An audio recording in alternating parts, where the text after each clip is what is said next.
السلام علیکم ناظرین. آج منیف فاروق کی جگہ پہ میں یہاں بیٹھا ہوا ہوں اور میں نے سوچا یہ ہمیشہ میری انٹرویو ہو جاتی ہے یہاں. کافی عرصہ ہو گیا میں نے کسی کی انٹرویو نہیں کی, تو میں نے آج منیف فاروق صاحب کو کہا ہٹیے مجھے بٹھائیے یہاں اور میں کسی اہم شخصیت کی انٹرویو کروں, ان سے گپ شپ لگاؤں. کبھی اور کسی اور کی بات بھی سننی چاہیے. تو آج ہم نے ایک مہمان ایسے سلیکٹ کیے ہیں جو کہ آتھر ہیں, 5-6 کتابیں لکھی انہوں نے, دنیا میں مانے جاتے ہیں کہ وہ افغانستان کے ایکسپرٹ. کوئی میجر کانفرنس نہیں ہوتی دنیا میں جہاں وہ جا کے اپنے خیالات کا اظہار نہیں کرتے, اور دنیا کی ساری اہم شخصیات جن کا افغانستان سے تعلق ہے ان کے ساتھ ان کی میٹنگز ہوتی رہتی ہیں. تو آئیے میں آج ان سے آپ کا تعارف کرواتا ہوں اور پھر ان سے گفتگو کرتے ہیں کہ یہ افغانستان میں کیا ہو رہا ہے. لسبن میں ابھی جو کانفرنس ہوئی ہے نیٹو کی, جہاں افغانستان کی اینڈ اسٹریٹجی کے بارے میں ڈسکشنز ہوئیں نیٹو کی, یورپینز کی, امریکنوں کے ساتھ اور افغانوں کے ساتھ, اور یہ آگے 3-4 سال کیسے گزریں گے اس کے بارے میں ان سے بات چیت کرتے ہیں. آئیے ملیے احمد رشید صاحب کو. احمد, بڑی مہربانی آپ نے آج وقت لیا ہمارے ساتھ بیٹھے گپ شپ لگانے کے لیے.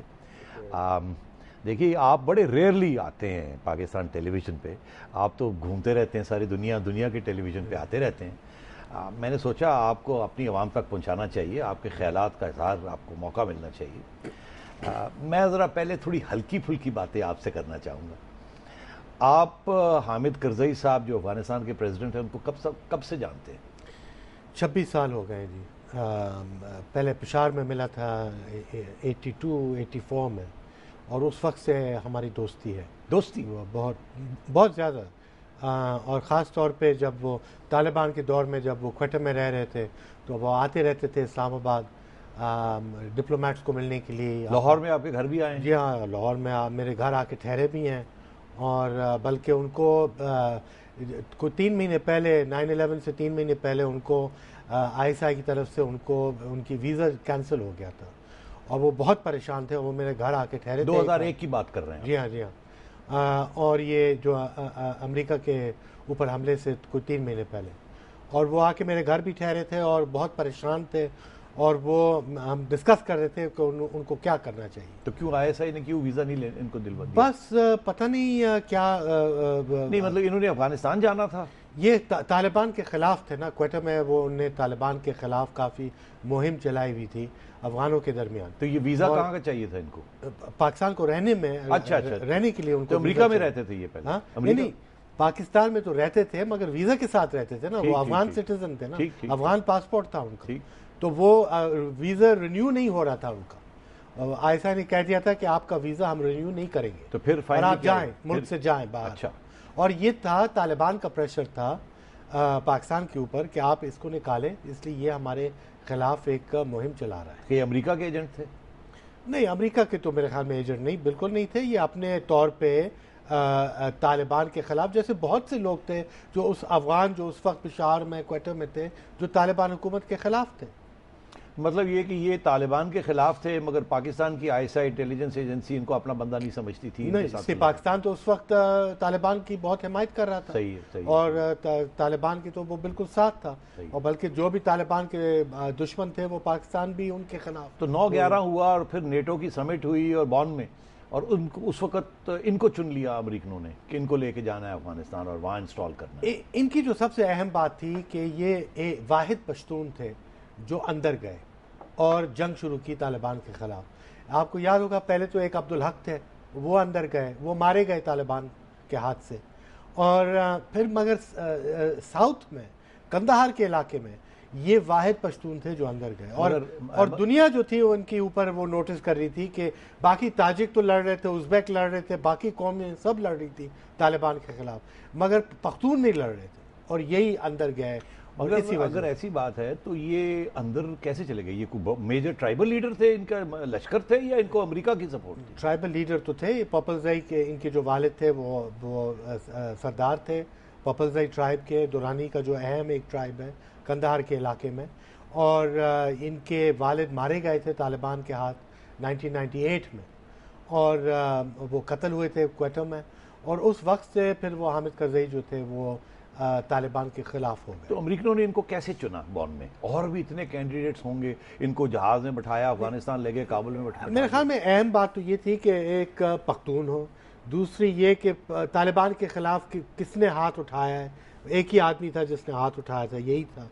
تیسرا یہ تھا کہ اس کے خلاف ایسے کوئی ہیومن رائٹس ابیوسز یا خون خرابہ ایسی کوئی بات نہیں تھی. اس لیے زیادہ تر تو یہ جو مجاہدین کے وقت میں بھی یہ پشاور میں رہتے تھے، یہ اندر نہیں جاتے تھے، مطلب جنگ ونگ نہیں زیادہ شامل نہیں ہوتے تھے. تو ان کے خلاف ایسے کوئی خاص خون خرابہ یا ہیومن رائٹس وائلیشن کی ایسی کوئی بات نہیں تھی. کنٹروورشل نہیں تھے، یہ سیدھا سادے سے تھے، دشمن زیادہ نہیں تھے ان کے خلاف، اور امریکنوں کی بات سننے کے لیے تیار تھے. ہاں یہ بھی تھا کہ بین الاقوامی طور پہ یہ ایکسیپٹیبل تھے سب کو، پاکستان کو بھی ایکسیپٹیبل تھے اس وقت. اس وقت تھے کہ ایکسیپٹیبل؟ بالکل، مشرف صاحب نے خود ان کو انڈورس کیا تھا. اچھا. مشرف کو پوچھا گیا تھا، جیمز ڈابنز جو اس وقت، اور ظالم خلیل زاد جو اس وقت تھے بش صاحب کے سفیر، ان نے مشرف سے خاص طور پہ پوچھا کہ آپ ان کو انڈورسمنٹ دیتے ہیں، اور مشرف نے کہا ہاں یہ بالکل صحیح آدمی ہے اور پختونوں میں یہ اچھا آدمی ہے. تو احمد رشید صاحب، وہ دن اور آج کا دن کہ امریکن جو ہیں وہ کرزئی صاحب کی تنقید بھی کرتے ہیں، ان کو سپورٹ بھی کرتے ہیں، ان کے ساتھ رابطہ بھی ہے، ان کو $10 بلین ہر سال وہاں امریکہ خرچ بھی کر رہا ہے، اور الیکشن میں بھی سپورٹ ہے، اور اوپر سے یہ بھی ان کے بارے میں کہتے ہیں کہ وہ کرپشن بڑی ہے، ان کے بھائی بڑے کرپٹ ہیں، اور لڑائی جھگڑے بھی کرزئی صاحب کے ساتھ چل رہے ہیں. تو اس کو ایکسپلین کریں یہ کیسے ہو رہا ہے؟ یہ اب 10 سال کی جو تاریخ ہے، پچھلی 10 سال کی جو تاریخ ہے امریکہ نے جو افغانستان میں کاروبار کیا ہے، اس کے طور پہ دیکھنا، اور یہ بہت لمبی کہانی ہے، داستان ہے، مگر بیسکلی یہ ہے کہ شروع میں 3-4 سال جو تھے بش نے کوئی امداد نہیں دی افغانستان کو. آپ کو یاد ہوگا وہ فوراً عراق میں چلے گئے، ادھر جنگ شروع ہو گئی، اور جو ایکسپیکٹیشن تھی افغانستان میں کہ مطلب ملک بنے گا، ڈیولپمنٹ ہوگی، ترقی ہوگی، وہ کچھ نہیں ہوا. روڈ بھی نہیں بنے، بجلی بھی نہیں آئی، کچھ نہیں ہوا. اور اس سے میرے خیال میں ادھر ہی سے کرزئی کی اور باقی افغانوں کی فرسٹریشن اور امریکہ کے خلاف فرسٹریشن بہت بڑھ گئی. پھر جو اوباما صاحب آئے، ان نے پھر زیادہ توجہ دی افغانستان کے اوپر، فوج بھی زیادہ بھیجے، پیسے بھی زیادہ دیے ڈیولپمنٹ کے لیے وہ. مگر اب جو ہے اتنا امریکہ چھایا ہوا ہے افغانستان کے اوپر کہ افغانوں کو خود پریشان اب لگ رہا ہے کہ یہ جو طالبان کا جو مسئلہ اور جنگ جو ہے یہ فوجی طریقے سے حل نہیں ہو سکتا ہے.